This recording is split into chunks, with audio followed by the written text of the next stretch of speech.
What's up, guys? Let you know here and welcome back to 1000 Lies. Um, Give me a second, guys.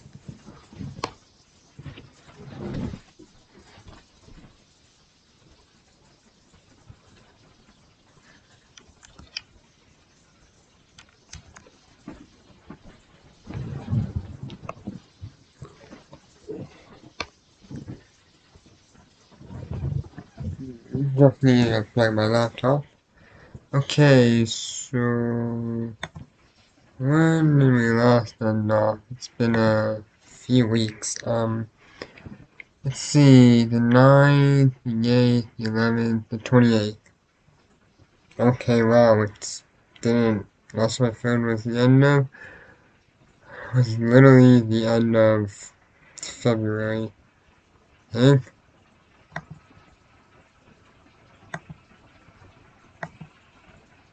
Yep. Uh, why is it now different? Now I'm doing spots. What the hell?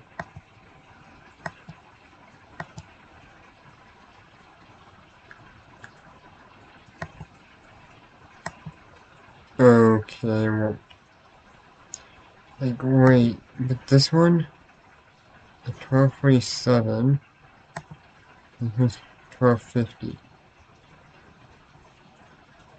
Okay, I don't know. First, I'm not stupid. I know what it means for a boy and a girl to be alone together in this kind of situation. Maybe only because of Claire's unique, carefree, and direct personality that she's like this. But the memory of her confession from that time is still vivid in my mind. She dismissed the idea afterward, and that made me believe that she was just kidding around. That doesn't change the fact that it did happen. I admit that Claire is cute in her own way, and she even said that I'm not too bad myself. Wait, no. That was after saying that I'm ugly. Think. What's going on in this girl's head? Could I use this chance to, for example, hold hands with her? It's normal in movies, right? Did she bring me here because of that? It's not like she looks up to the top, and I don't have any reason to do it. Hey, Sarian, I got be surprised when Claire interrupts my train of thought, whispering with her lips coming close to my ear. Now would be a good moment for you to feel me out. What? I jump up in my seat and run to the next room before Claire finishes talking. I try to slow my breathing and retrieve my heart, which should be lying on the floor somewhere, before returning to Claire to demand explanation. What are you saying? Why do we need her so fast? I mean, I was only thinking about holding hands at most. Seriously, I was just teasing you. But I think I show you that not everything I wear is from the kids section. I want to die, have my body burned such that nothing remains. Well, I cannot read today. Do you want to hold hands anyways? Now that you suggest it. I face Claire, her eyes showing genuine curiosity towards my thoughts and actions. I remain silent, unable to so much as think clearly about it. It takes some time, but my hand slowly moves away from my chin, to my arm, and gets closer to hers. It's only for a couple of seconds, but I'm doubtful, and when I finally get close, Claire moves her hand away. Time's up, Steven. I already told you, I wouldn't say any of your half-baked answers. After all, to me, the most important thing is that you're truthful. She repeats the same words that she said back at the pond. Then she smiles and returns her gaze to the movie screen. Truthful? What does that have to do with being truthful? I wanted to hold her hand. What's the problem with that? Is it somehow wrong? I don't even wanted. I didn't want to hold her hand anyway. The movie is over sometime later, and we go back into the shopping mall. I look at the floor and then the ceiling. I look everywhere except towards her. I could enjoy the movie after everything that had happened. Maybe next time I should come alone. It was her who bought the tickets without asking, and I just followed her along without thinking about it first. By the way, I should pay her back for my ticket. It's not okay to leave it like this, and it might break the ice after all of that. Hey Claire, how much do I owe? When I turn around and I take out my wallet, I can see Claire make her way towards the hallway that leads to the washroom. I follow her around when I'm mistaken and realize that it wasn't the washroom that she was looking for. Instead, the entrance to the metallic stairs that lead outside the building is open. There's a sign that clearly states that only authorized personnel can go up there, but there's something the matter with Claire.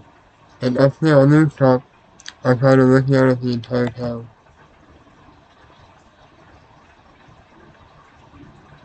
I go close to the edge by her side, questioning her whisper, why she want to come up here. Claire, however, doesn't move. She lowers her head and holds her hat so that the wind doesn't blow it away, even though it looks like she herself could be taken away by the wind at any moment. Sian, this question might feel in my now, but tell me, have you ever wondered, after watching a movie, if everyone around you are nothing more than actors, everything's a big lie with you in the center as the main character? I remained silent.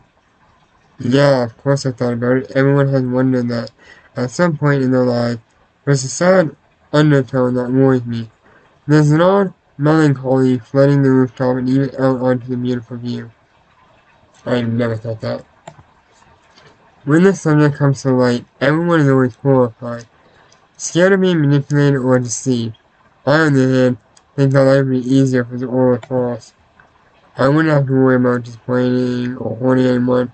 They don't get paid to act that way. I wouldn't have to worry about the future. I could always have fun without worrying about the consequences. I want to make sure that I get home safe and sound, finishing the episode until the next time that camera starts shooting once again. Who cares if it's fake or if they're hired to do it? Is there really any different than how I'm living it now? I can't know what anyone else is thinking. I don't know who's lying or not, no matter how hard they swear upon their actions. From the point of view, isn't a paid kindness the same as the unknown kindness that I receive now? The difference is that no matter what I do, I wouldn't feel bad for bothering anyone. On the contrary, only by leaving this world can I make sure no one is suffering at my expense. Claire plays with her skirt as it floats in regular intervals with the wind. Nervously, she brushes me with the tip of one of her shoes. I guess that depends on the person, doesn't it? She looks at me and stops curling her skirt around her fingers when I give my reply. It depends because you can always make someone unhappy by not being close to them. Wouldn't it be a pity to distance yourself from someone, thinking they're hurting them when it's actually the opposite? Clay answers with a bashful smile, looking back towards the town. And if no one can be happy with you, Syrian, I lower my shoulders as I sigh before speaking. In that case, there's nothing you can do. But you should verify if it's true first, and along the way you may even find someone who truly loves you for who you are. It's something that you can't really be sure of, no matter what, because there's always the possibility that it really is all just a movie, like you said before. We can't change how others feel about us, but we can change how we are, ourselves feel. If we know something deep down, then does it actually matter whether or not it's an act? Claire's smile grows eventually, to the point that it evolves into laughter, and she tries to cover her mouth with the palms of both of her hands. Her small body shrinks a little as she laughs, her clothes blowing in the wind on the rooftop from where I can see the entire wood, making her seem more charming than ever before. Meanwhile, I must sound completely ridiculous after giving such a corny speech. What do you think, Steven? Is that enough of an answer for you? I have Claire's question answer. What is she talking about? It's true. Claire told me before we came here that she had the answer to my problem. I was wondering who sent those emails, the meaning hidden behind them. That's something I would never know, because ultimately, the motive is irrelevant. What really matters is what I've learned from all of this. It may have started with those emails, but all the decisions from then on were my own. It doesn't matter if it was due to anyone else that I went to one place or another. I can always ignore them and on home instead. Isn't it more important to be truthful to my decisions and own them with pride? I understand now. This is what Claire wanted to say, but she decided to reinforce hand instead. Of course, it's Claire. Thank you for everything. She rested on the top of the border fence of the rooftop, shaking her head at me. No, Steven. Thank you.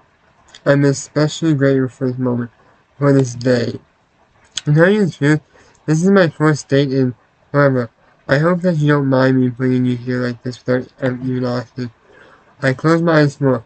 She's able to say the most daring things with all the spontaneity in the world. It was fun, Claire. Don't worry about it too much. Although I try to please her with my words, she doesn't seem convinced. What can I do as a thank you? What is more missing that only I can give her? Hey Claire, you said before that you study at the other side, right? And Nate. She nods. They forced me to join the committee to organize the grad events. Well, you don't have to accept if you don't want to. Would you like to join? The more people there are, the easier to be. I get the feeling you like to meet people, and not bad people. Except Ziva. She's a witch. Claire's eyes open wider. I can join? You don't think I'll get in the way? I calmly place my hands on her shoulders. Aussie's an idiot, and he's already on the team, so you can possibly do worse than him. Also, it's not that serious. You can come just to talk. I can introduce you to the others, and we can hang out afterwards, whatever you want. Claire takes a few steps back, move away from me. With one hand, she prevents her head from flying away. With the other, she nervously finishes the skirt fabric. Alright, Sam. I'll go there. Don't get it later. You know how much I despise half-baked dancing. Forget it. I don't think so. What could go wrong, Claire? After the mistakes I made over those emails, I don't think there are many things that could go worse. And like you told me before, you shouldn't worry so much. She crosses her arm and raises an eyebrow. Did I say that? I don't understand why she's asking me that. Well, that's what you implied before, right? You know, the answer to my problem is that you knew before we came here. How the important thing is how I feel. Claire bows her head darkly. Oh, not like that. I told you not to worry about the emails because I was the sender. That face is terrifying. That face is nightmare fuel. That's the face I'm going to see in my nightmares tonight, and my nightmares tonight, and maybe even some of you will see as well, because I showed it to you. I'm so sorry. I did not know this was going to happen, and for some reason, I just can't click away. I don't know why. I'm literally complaining whether it's on the video here or not. I'm just that terrifying face. I'm pretty sure the next thing is going to change. And I feel like this is a great thing, because I have no idea what I was going to write in the description. But now I think I do know what to write in the description. This is...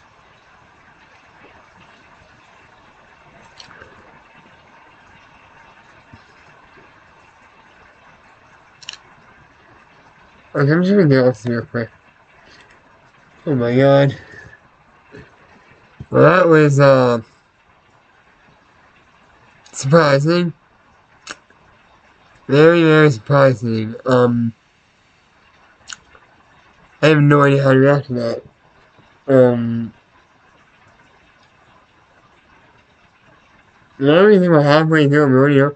I really feel like this is towards the end, but I feel like 20-some videos of like 10 minutes, starting from like episode 10, doesn't really get all that follow through on like story that's supposed to like, I think 30 hours long, or 40 hours, so seriously, this is long as Strikers. Strikers is 30, 40 hours long. Okay, well, now I'm gonna pass the black screen and see where we go from there. A strong wind blows against us, causing Claire's hat to fly away, and I instantly follow it with my eyes. Falls little by little, swaying like a piece of paper towards the streets below us. When Tomo gets back towards Claire, to the girl whom I've been talking to this entire time, she's not there. Wow.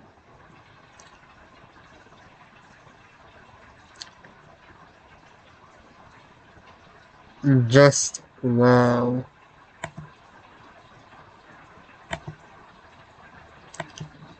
Okay, so I'm gonna save it there. So you guys enjoyed making this video, be sure to go down there, click that like button, let me know you're enjoying the content, also help support the channel. And if you haven't done so already, click that subscribe button, join the Proud Option today, and I'll see you guys on the next video. Thanks for watching.